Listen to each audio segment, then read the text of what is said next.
ആ ആദ്യത്തെ കൈലാസയാത്ര പോകുന്ന സമയത്ത് എൻ്റെ മനസ്സിലെവിടെയും ആ ഒരു തീവ്രമായ ഭക്തിയുണ്ട്. പക്ഷെ തീവ്രമായ ഭക്തി അല്ലെങ്കിൽ ഈശ്വരനിൽ തന്നെ നമ്മൾ സമർപ്പിക്കുന്ന അവസ്ഥ എന്നൊക്കെ പറയുന്നതിനെക്കുറിച്ച് അനുഭവങ്ങളില്ല. ഭക്തിയുണ്ട്, അമ്പലങ്ങളെക്കുറിച്ച് പറയുന്നുണ്ട്. 2004 തുടങ്ങിയ പ്രോഗ്രാം 2012 ആകുമ്പോഴേക്കും അത്രയും വർഷത്തെ എക്സ്പീരിയൻസ് ഉണ്ട്. പറഞ്ഞ അമ്പലങ്ങൾ, അത്രയും അമ്പലങ്ങൾ നമ്മൾ പോയിട്ടുണ്ട്, ഒക്കെ ഉണ്ട്. എങ്കിലും എന്താണ് ഭക്തി അല്ലെങ്കിൽ എന്താണ് സമർപ്പണം എന്നുള്ളത് മനസ്സിലാകാൻ സാധിച്ച യാത്രയായിരുന്നു 2012 കൈലാസയാത്ര.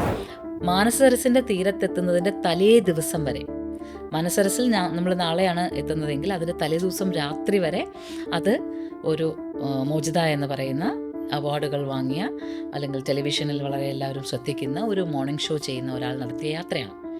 പക്ഷേ ആ രാത്രി മുതൽ അതങ്ങനെയായിരുന്നില്ല.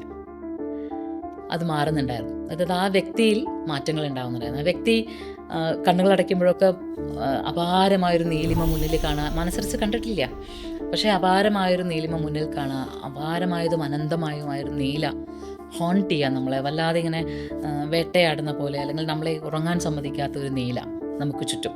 കണ്ണുകൾ തുറന്ന് ആ രാത്രി പുറത്തേക്കിറങ്ങി എന്താണ് ചെയ്യേണ്ടത് അറിയില്ല. അപ്പോൾ എന്തുകൊണ്ടാണ് ഉറക്കം വരാത്തതെന്ന് അറിയില്ല.